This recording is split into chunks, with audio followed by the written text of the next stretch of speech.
Emma Watson caught speeding. A new HBO Harry Potter series. Draco Malfoy is on Broadway. What is going on in Hogwarts? I have to take these off. Outrage with the new HBO Harry Potter series, along with the fact that why is there a new HBO Harry Potter series when we already have a set of films? Let me explain. August 12th, 2023, it was announced that HBO would be rebooting the Harry Potter franchise into a series. This series would be based off of the original books, and it wouldn't be a new concept, with each season being the rough equivalent of one book. I don't know about you, it feels like we've done this before. It feels kind of like maybe there was like a bunch of films that were based on the books. The series was reported to be in talks back in July 2021, as The Hollywood Reporter revealed that HBO Max was looking for a writer for the series, and as of July 2025, it is currently in production. WBD shared a statement saying, "We will have a decade-long run with a new cast and be a faithful adaptation of the beloved Harry Potter books." So ultimately, it is just a reboot of the same story. The show is said to be arriving in late 2026 to early 2027 on HBO Max, with JK Rowling being an executive producer. Now, the announcement was not received very well by a lot of people. It had mixed reactions, like these things do, with many people pointing out that it just feels like a cash grab. Like, we've done this before, you know? Especially with the recent trend of reboots and remakes, people are getting tired. And it's not like the films were in a bad state or in need of being rebooted or remade. It does make you wonder why they're doing it. But the discourse online took a wild turn when it came to the casting. September 9th, 2024, the official Harry Potter Instagram account announced an open casting in search of the next Harry Potter, Ron Weasley and Hermione Granger. When I was a child, I cut my hair to look like Hermione Granger, and I had a little spell book. So, you know, I could play the older version, right? Right? The production was looking for children aged 9 to 11 who lived in the UK or Ireland. The post encouraged performers to submit applications without regard to ethnicity, disability, race, sexual orientation, gender identity, or any other basis. I have to admit, this along with the Hunger Games, it has been really nice seeing more open castings. More than 30,000 children applied, and forms noted back in 2023, it was believed that this series could finally make room for the diversity Rowling has spoken in the years after the release of the novels, like Hermione being black in the Cursed Child stage production and explicitly portraying Dumbledore as gay. Then May this year, it was announced. Dominic McLaughlin as Harry Potter, Arabella Staten as Hermione Granger, and Alistair Stout as Ron Weasley.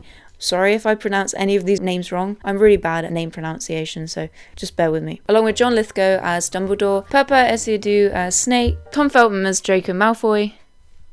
That isn't real. He could do it. Lox Pratt will actually be playing Draco Malfoy, Nick Frost as Hagrid, and many, many more. All this sparked up a lot of outrage, with people saying that the cast doesn't really fit the description of the characters in the books, along with a lot of overall hate and racist comments, which is never okay. No matter how strongly you feel about these things, these are just people at the end of the day, and they're doing their job. It even got so bad that Arabella, who's playing Hermione, had to shut down her social media account less than an hour after the announcement, due to racist comments against her. But the overall backlash began to spark up again with the beginning of production. 3 days ago, July 14th, producers shared a photo of Dominic as Harry on set in Hertfordshire for the series. It was received with a lot of mixed reactions. Good luck, little Harry. We will be watching your career with great interest. I hope you all know this wasn't necessary. Y'all didn't even finish the Fantastic Beasts movies. Daniel Radcliffe will remain the only irreplaceable Harry Potter to me. Little Harry has all my support. The post was then followed 2 days later by Nick Frost as Hagrid, and the problem that keeps coming up is the fact that people can't really see it. It's hard to not look at it and think, oh, these are just people dressing up as the characters. One user wrote that it literally just looks like Nick Frost in a Hagrid costume. Because the films and the books were so big and successful, with the characters and actors everywhere, even having the Harry Potter studios, it's not like these movies were a flop or bad or that didn't get seen. It was literally everywhere. So to see a new cast of the people that we've been growing up with, it's going to take a lot of time for some people to get used to that. But no one has had the amount of backlash as the new Snape. Snape in the original films was played by the incredible Alec Rickman, where Snape, a professor who is bullied by Harry Potter's father during their years as students in Hogwarts, by bullying him by making him levitate and hanging him upside down. And people write and express their concerns that in the new series, this could possibly look like an image of racist bullying. I found a great video expressing some concerns with this casting. With this television series they're doing on Max, one of the things we were promised is accuracy. And if accuracy was promised, why would you cut corners with the characters? Why would you just completely deviate from that original IP? But this casting is potentially problematic because in order for it to make sense that Snape is black, you have to not just change fundamental aspects of Snape's character, you have to change fundamental aspects of everybody's character. Whether we want to admit it or not, our skin color tells a story all by itself, and you have to make room for that story. Muggleborns, half-bloods, pure bloods. That's the racism subplot. That's where it exists in Harry Potter. You don't need to add skin color to that. But when you add Snape, who is a Death Eater, who is, hell-bent on destroying Muggleborns because they're Muggleborn, it's just weird. So what you're telling me is you're going to take this black man and you're going to put him in a hood. And you're going to have him going from this place to this place to this place with the sole mission of killing Muggleborns. That conflicts with the story that already exists here. It doesn't make sense. What I am worried about is how this is going to mess up James's character. Because remember, they bullied Snape. It changes the way we view Harry when he's suspicious of the one black professor.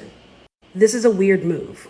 Now, whilst I don't know what the series is going to do or how it's going to come across, I'm really interested in seeing in what they will do with the character. JK Rowling. Over the last few years, JK Rowling has been very focused on sharing her thoughts online, especially towards the trans community. But she will be involved in the series as a executive producer. The studios have defended their work with Miss Rowling by defending her right to express her personal views, and that we will remain focused on the development of the new series, which will only benefit from her involvement. HBO's chief officer, Casey, doubled down on the network's support of Rowling, saying it's pretty clear that those are her personal political views. She's entitled to them. Harry Potter is not secretly being infused with anything.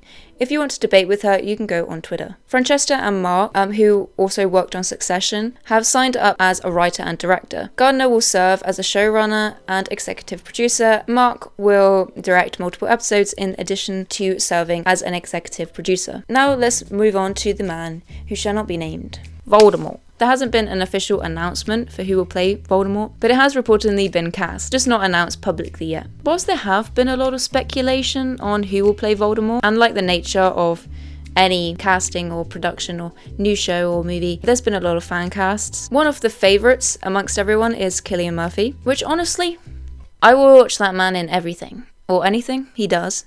So if he's in this series, I might just have to watch this series because of him. Okay, I think it would be incredible if he did play Voldemort, but I have a very strong feeling that he won't. But I could be wrong. Okay, I could be wrong. I generally have no idea. Some of the other suggestions are Tom Hiddleston, Christian Bale, and Matt Smith, and literally every other semi-tall, chiseled British actor. It's also unlikely that we'll have the official trio coming back unless they do some sort of multiverse Harry Potter edition thing. Speaking of the original cast, what are they currently up to? Starting with Daniel Radcliffe, aka Harry Potter, who since Harry Potter has had a steady acting career, taking on a vast variety of acting roles, and as of today is reported to be returning in the new Now You See Me, Now You Don't, which is set to be released 14th of November 2025. Next, Rupert Grint, who played Ron Weasley. He went on to have a good acting career. Since Harry Potter, he has starred in an Apple TV series and has dabbled in some theatre work, is currently working on a film called Nightborn. Tom Felton. What is that man doing? What is Tom Felton up to? Tom Felton played Draco Malfoy. Some people describe as being stuck in the past, maybe making his identity Draco Malfoy.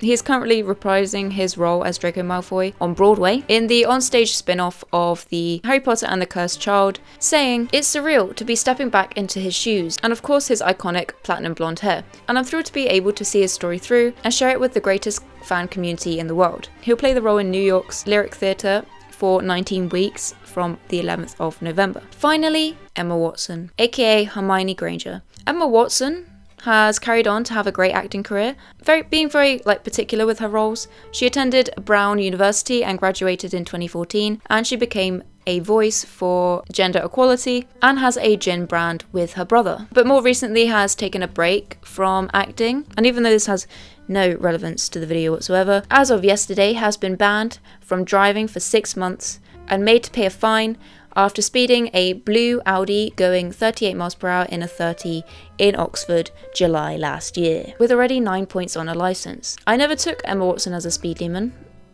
but we learn something new every day. So Wanamaker was also caught speeding and told to pay a fine. I don't know why I brought this up, but I just wanted to. So after all that, what is your thoughts? Question in the comments today is, do you think that this is just a cash grab, and how successful or how well do you think this series will go? I am a bit concerned that if they are going to spend a lot of money on this show, that if it's actually going to profit, because I've seen things that they're going to spend like 100 million on each episode, which if that's the case, that's kind of insane. Like there's no way they're spending 100 million on each episode. Whoever wrote that, you're false. There's no way they're doing that. If they're doing that, where are they getting this money from?